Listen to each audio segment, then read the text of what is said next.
Funeral director with $2 says, ask the judge if a fake English accent equals a crime. Hashtag F canoe. Oh, that's not very. Why would you say something like that about someone you admire?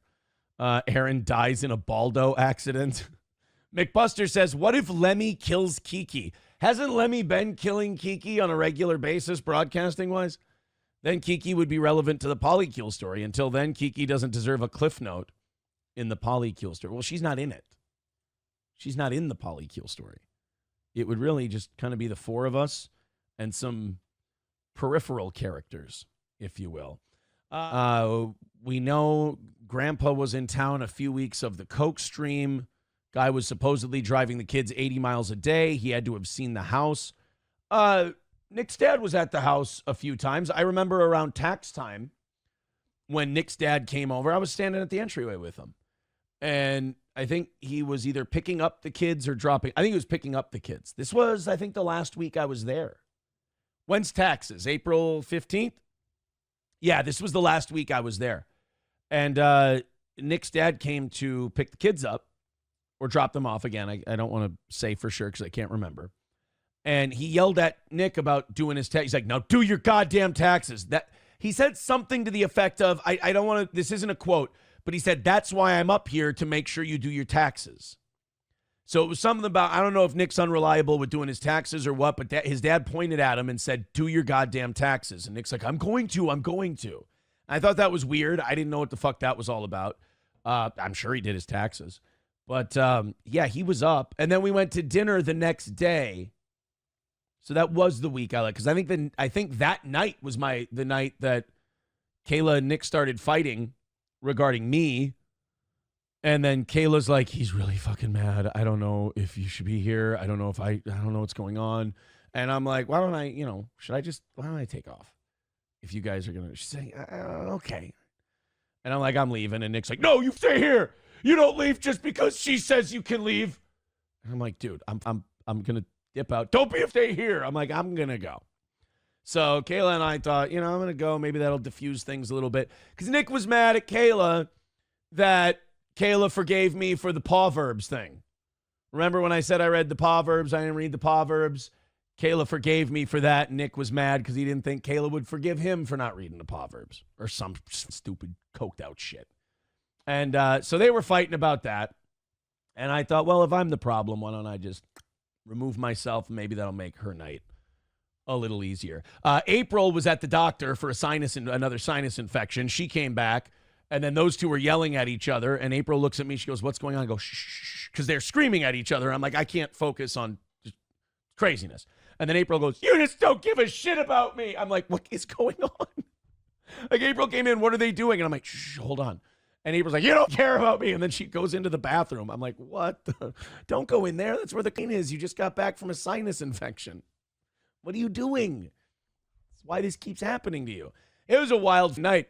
But that was the day I took, or that we all went out to dinner, and Nick's parents had been watching the kids all week, so we could all do whatever.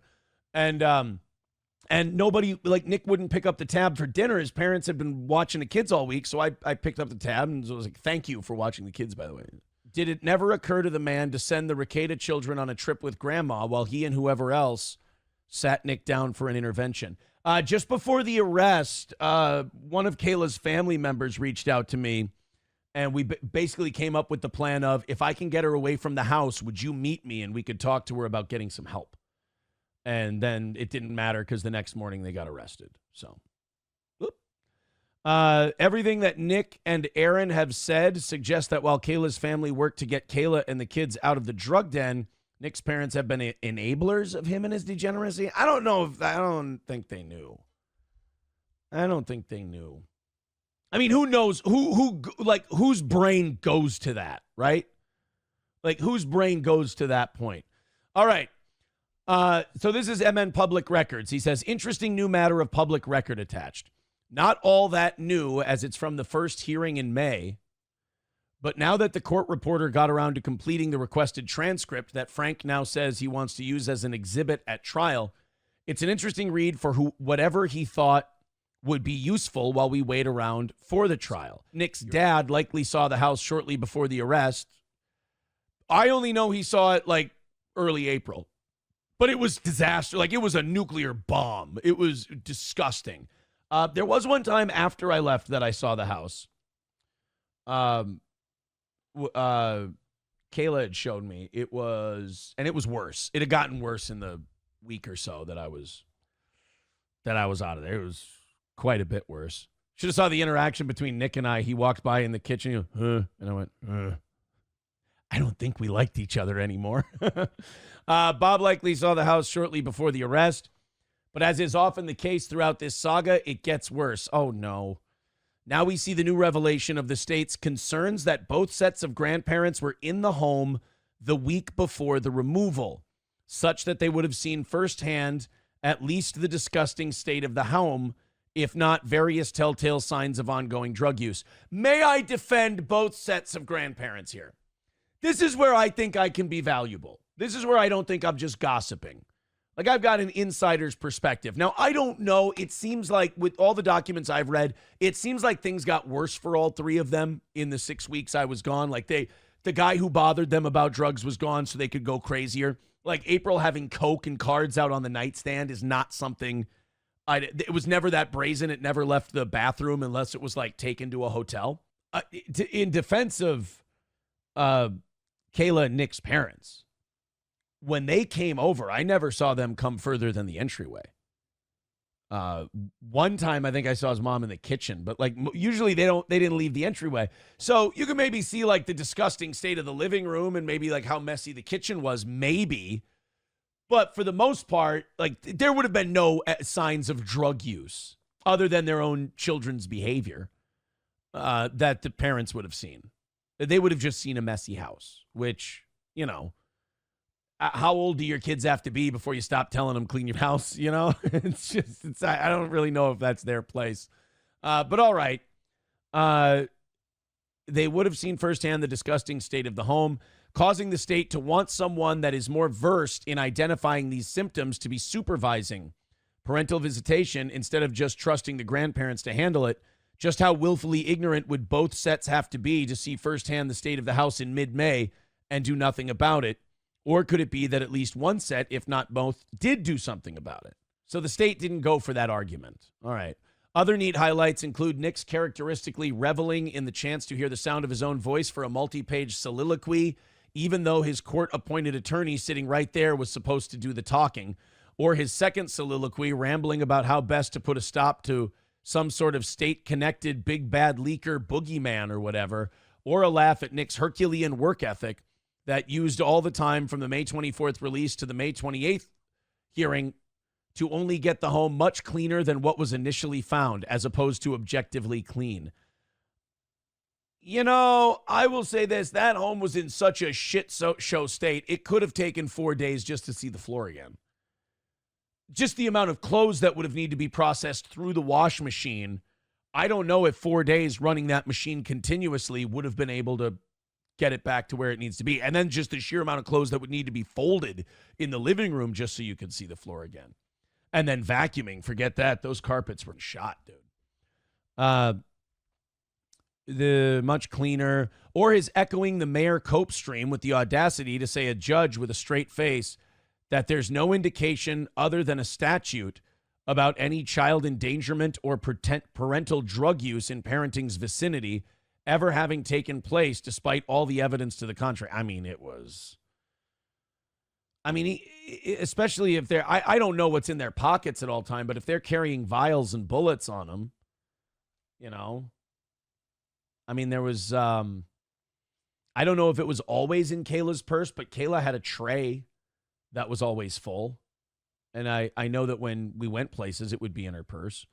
About all the evidence to the contrary, or his very odd specific fixation on the children's seemingly coached statements that any testing of the children that would result in drug use, according to the children, would be because of secondary exposure from some other source. Well, that's not how it gets into those levels in your hair. You know, that's the big lie. You know, I think he said it on Chrissy's stream too. He goes, it could have been in the air. It's like, I thought you said you didn't have it, but it could have been in the air. And no, that's not how that works. Hair grows out even though there was no mention of any such test results having come back yet at the time, almost as though he already had reason to expect what the upcoming test results would reveal and felt the need to get ahead of the story. Oh, no, you don't say that in court. So before they even came out with any test results, he said, any child endangerment or parental drug use in parenting's vicinity ever having taken place, despite all the evidence to the contrary, or his very oddly specific fixation on the children's seemingly coached statements that any testing of the children that would result in drug use, according to the children, would be because of secondary exposure from some other source. So before any kid even tested positive, he was coming up with a reason as to why they might test positive. I would never think to do that. That to me just seems like someone who knew a kid was going to test positive and wanted to get out in front of it. This guy tattles on himself too much, and that's coming from me. Funeral director with $2 says, why is Canoe defending Nick? Did he bang her too? Look, some women of, I don't know, call it low confidence, low self-esteem, whatever, they're drawn to cult leader type personalities. Her instincts about the guy initially were good. She pretty much nailed it right on. Honestly, I think she just wants her used to be pretty friend back, and she doesn't care what state her pretty friend is in, which is not a good situation. And you would hope that they'd want a better one for them. If people make their choices in this world. And when you know better, like I do, April's parents look like they were helpless. She probably went full brat, someone says. That makes me feel bad because I know her dad. When I talked to her dad, like literally the night before the arrest, because I said, look, man, I'm out. Like, you gotta keep an eye on this. I can't do this shit anymore. And he was like, I know, something's wrong. He goes, she doesn't sit still. She's always looking up at the ceiling. He said, when you guys came over for Easter, I knew something was wrong. He goes, I knew there was something different about her. She was just acting different. She couldn't sit still. I mean, her dad knew something was up, and I'm guessing she's just not listening. Keanu is dumb and believes April's BS. Well, I mean, is it dumb, or is it just, a bubblehead who wants her pretty friend back? Even after drugs were found next to Emily, I gave everybody the either this shit goes or I go speech, and April yelled at me and said I was a piece of shit, and I was awful for saying that, and nobody who actually loved her would ask her to stop. Kayla was responsive. She just hugged me and said, I know. And she's crying and she feels terrible about it. Like that was the only human reaction I got out of that whole situation.